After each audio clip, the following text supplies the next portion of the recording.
Aujourd'hui, je vais vous dire comment vous pouvez facilement savoir si la personne avec qui vous êtes en couple vous aime encore, ou pas et que ce n'est qu'une question de temps avant que tout ne soit fini.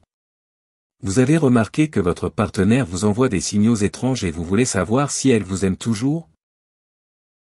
Ne vous aime-t-elle plus ou traverse-t-elle simplement un mauvais moment? Restez avec moi et je vais vous donner 6 signes indubitables qui, si vous en observez au moins la moitié, indiquent que votre partenaire ne vous aime plus. Bonjour, je suis Pedro Cadaval, expert en relations amoureuses, et dans la vidéo d'aujourd'hui, je vais explorer ce sujet délicat. Je vais vous dire quels sont les signes que vous devez rechercher pour savoir si vous plaisez encore à votre petite amie ou à votre femme.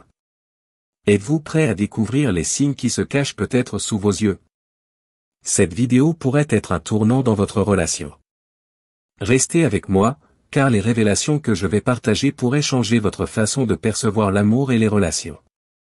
Je vais vous montrer 6 signes qui ne peuvent pas être ignorés. Plusieurs signes indiquent que la personne que vous sortez, ou même avec qui vous vivez, ne vous aime plus. Que son amour est mort. Cette personne est probablement encore avec vous parce que, pour l'instant, elle n'a trouvé aucune autre personne qui lui convienne, ou qui l'ait acceptée, ou parce qu'elle a besoin de vous pour des raisons financières ou autres. Ces signes vont des signes comportementaux aux signes physiques, qui l'indiquent clairement lorsque certains se manifestent en même temps. Mais il est probable que vous, qui êtes amoureux, ne les remarquiez pas ou que vous essayiez de les excuser même si vous les remarquez. Mais je vais vous indiquer celles que vous ne pouvez vraiment pas ignorer, car si elles apparaissent, vous pouvez être sûr que cette personne ne vous aime plus. Son amour a disparu.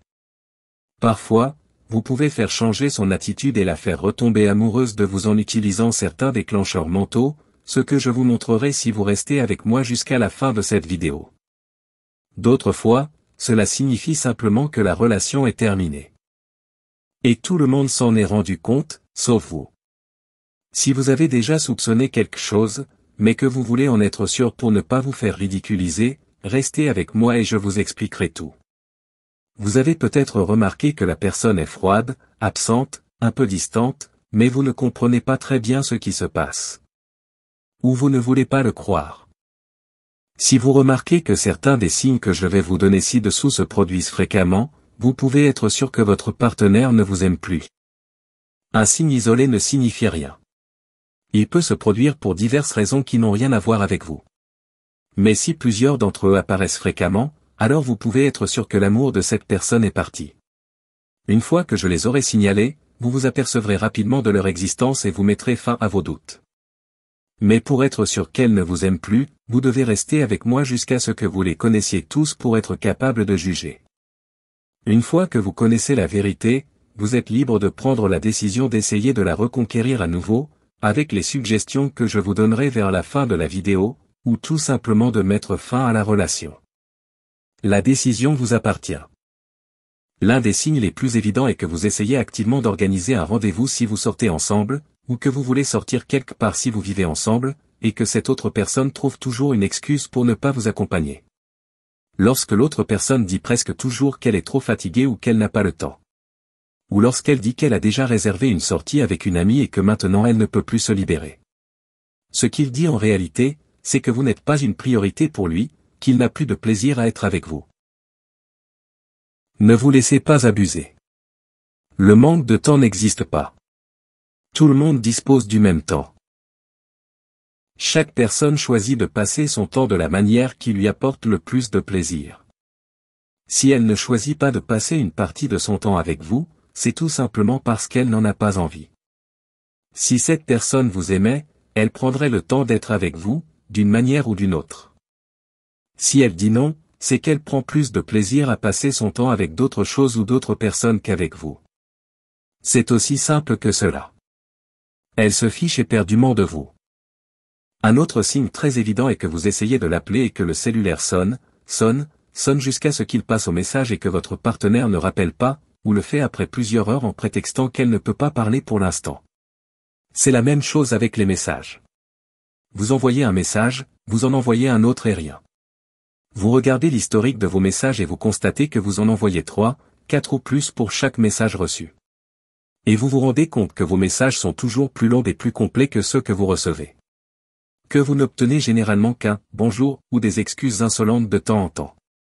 Un autre signe connexe est que vous vous rendez compte que vous prenez toujours l'initiative. Les appels sont toujours de votre initiative. Les messages sont toujours, ou presque, de votre initiative. L'autre personne ne prend contact qu'en réponse à votre initiative. Si vous ne la contactez pas, elle oublie que vous existez. Sauf s'il a besoin de vous. De même, lorsque c'est toujours vous qui prenez l'initiative d'inviter l'autre personne à faire quelque chose, d'un simple rendez-vous à une escapade à deux. Quand vous êtes le seul à lui demander comment elle va, comment se passe sa journée ou comment elle se sent. Et non seulement elle ne prend jamais l'initiative de vous demander comment vous allez, comment vous vous sentez, mais quand vous le faites, vous n'obtenez que des réponses très courtes. Lorsque l'autre personne ne vous demande rien sur votre vie, cela signifie qu'elle ne s'intéresse pas du tout pour vous. Votre vie ne l'intéresse pas. Lorsqu'on aime une personne, on veut savoir des choses sur elle, aussi insignifiantes soient-elles. Une personne qui aime quelqu'un cherche à savoir quelque chose sur cette personne. De la même manière, elle prend toujours le temps de voir ou d'être avec la personne qui lui plaît. Si votre partenaire vous donne ces deux signes, c'est déjà un très mauvais signe. Mais pour vous assurer, vous devrez vérifier s'il présente les autres signes que je vous montrerai ci-dessous. Nous sommes à mi-parcours et vous avez sans doute remarqué qu'elle présente certains des signes que j'ai énumérés ici.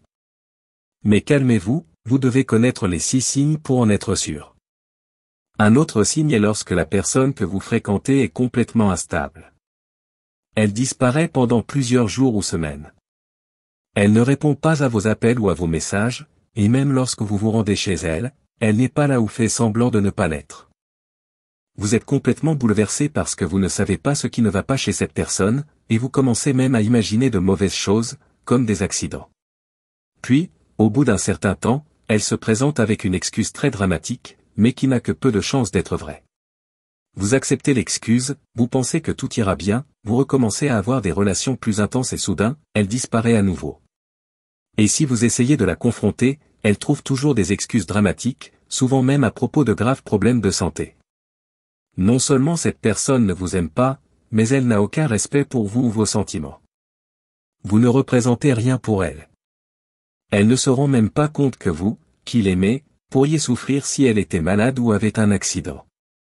Lorsqu'une personne agit de la sorte, elle fait preuve d'un véritable manque d'intérêt et il est très probable qu'elle soit même en train de vous tromper avec une autre personne. Un autre signe est que votre partenaire n'essaie de vous parler que lorsqu'elle a un problème et qu'elle a besoin de se défouler. Elle monopolise toute la conversation, exposant ses problèmes et lorsque vous parlez de vous, elle n'écoute même pas ou répond par avec monosyllabes. Elle n'arrête pas d'exposer tous les problèmes qui l'accablent et, bien qu'elle semble heureuse de vous parler, c'est uniquement parce que vous êtes à l'écoute et que vous lui permettez d'évacuer toutes ses frustrations. Même si vous essayez de maintenir une conversation agréable en posant des questions intéressantes, elle est absente. Cette personne ne vous aime pas. Elle vous considère simplement comme un « ami » qui lui permet de soulager ses problèmes lorsqu'elle en a besoin. Ce n'est pas une relation. Ce n'est même pas une amitié sincère. Vous êtes juste là pour écouter ses problèmes, parce que probablement elle n'a personne d'autre pour cela. Un autre signe est lorsque la personne n'est pas à l'aise pour vous parler. Lorsqu'elle parle sur son mobile, elle change constamment de conversation ou fait semblant d'écouter ce que vous dites. Mais si vous lui posez ensuite une question sur ce dont vous parliez, elle ne saura pas quoi vous répondre. Parce qu'elle n'était pas attentive. Elle était probablement en train de faire autre chose en même temps. Elle se contente alors de donner une réponse très générale ou de changer de sujet. Lors d'une conversation en face à face, c'est encore pire. Elle est distraite, tendue et évite le contact physique. L'impression que vous avez lorsque vous parlez est que cette personne a envie d'arrêter la conversation. De s'éloigner. Vous pouvez dire que la personne est tendue et inconfortable simplement par le fait qu'elle est là en train de vous parler. Et chaque fois que vous essayez de l'approcher, elle s'éloigne. Et si elle ne peut pas s'éloigner, vous pouvez clairement voir qu'elle est tendue et inconfortable. Enfin, c'est lorsque vous vivez ensemble, ou que vous aviez des relations intimes assez fréquentes, et que votre partenaire invente toutes sortes d'excuses pour les éviter. Cela arrive aussi bien aux hommes qu'aux femmes. Les hommes sont plus directs et cèdent plus facilement à la pression. Mais ils peuvent aussi inventer des compromis ou, s'ils vivent ensemble, essayer de regarder la télévision ou de faire autre chose pour éviter de se coucher à la même heure. La femme, en règle générale, non seulement utilise le même genre de ruse pour éviter de se coucher à la même heure, mais refuse aussi activement toute implication. Les excuses sont habituelles. Elle a mal à la tête, elle est trop fatiguée, elle a eu une mauvaise journée, elle n'est pas d'humeur, etc. Souvent, elle évite même tout autre contact physique, par exemple lorsque vous essayez de l'attraper ou de l'embrasser. Et lorsqu'il n'y a pas d'échappatoire et qu'ils finissent par avoir des relations intimes, vous vous rendez compte que ce n'est plus comme avant. Vous avez l'impression que la personne est là pour vous rendre service. Calme, silencieux, sans parler, sans se plaindre. Vous attendez simplement que ça se termine. Quelle que soit la qualité de votre relation, quel que soit l'amour que vous avez éprouvé dans le passé, elle est morte. Il ne reste plus rien. Ce sont les 6 signes que je vous ai dit que j'allais vous indiquer, mais la vidéo n'est pas encore terminée. J'ai plusieurs autres conseils qui vous intéresseront. Restez donc à l'écoute et regardez jusqu'à la fin, vous ne le regretterez pas. Si vous avez remarqué que votre partenaire montre plusieurs de ces signes ensemble, ou fréquemment, vous pouvez être sûr que cette personne ne vous aime plus. Elle peut maintenir une certaine forme de relation avec vous, mais c'est par commodité, par intérêt ou jusqu'à ce qu'elle trouve une autre personne. Vous devez maintenant prendre une décision. Soit vous mettez fin à la relation. Soit la maintenir en l'état et commencer à vous éloigner l'un de l'autre jusqu'à ce qu'elle prenne fin naturellement. Soit vous essayez de reconquérir la personne. Reconquérir cette personne n'est pas facile, mais c'est possible. Si vous choisissez de la reconquérir, la première chose à faire est de vous éloigner d'elle. Si vous ne vivez pas ensemble, arrêtez de la contacter, arrêtez de la poursuivre. Offrez-lui le même remède qu'elle vous a donné. Si vous vivez ensemble, éloignez-vous de toute façon. Ne lui parlez et n'interagissez avec elle que dans la mesure où cela est nécessaire à votre vie commune. Si elle a encore des sentiments et du respect pour vous, elle sentira votre comportement et essaiera de se rapprocher d'elle pour voir ce qui se passe. Résistez. Ne cédez pas à ces tentatives de réconciliation. Soyez froid, distant. Interagissez le moins possible. Pendant cette période, vous devez faire 2 choses. La première consiste à analyser ce qu'était la relation avant et ce qu'elle est maintenant. Recherchez les ruptures dans les schémas. Comprenez ce qui est de votre faute et ce qui est de la faute de votre partenaire. La seconde consiste à découvrir les attitudes qui éloignent l'autre personne et celles qui peuvent encore lui plaire. Essayez d'éliminer les aspects négatifs et d'améliorer les aspects positifs. À moins que ce soit des choses importantes dans votre façon d'être, et vous n'êtes pas prêt à le faire, même si vous aimez l'autre personne. Si vous décidez d'essayer de reconquérir la personne, après une période d'éloignement de plusieurs semaines, vous devez recommencer à l'approcher en lui montrant les changements que vous avez apportés à votre façon d'être. Commencez lentement par une approche au cours de laquelle vous montrerez votre nouvelle personne, qui devra être plus à l'aise aux yeux de l'autre personne. J'ai plusieurs vidéos sur ma chaîne sur le thème de la reconquête ex et de la silence radio, qui peuvent vous aider. Je laisserai des liens dans la description. Après tout, reconquérir cette personne va essentiellement impliquer d'utiliser les mêmes processus que la reconquête d'un ex après une rupture. Bien qu'il n'y ait pas eu ici de rupture réelle, les procédures de reconquête sont les mêmes, et ces vidéos vous seront donc d'une grande aide. Jetez un coup d'œil à celles qui vous conviennent le mieux et ne vous précipitez pas pour reprendre contact. Préparez-vous bien d'abord. Rendez-vous dans ma prochaine vidéo. Si vous n'êtes pas encore abonné à la chaîne, faites-le dès maintenant.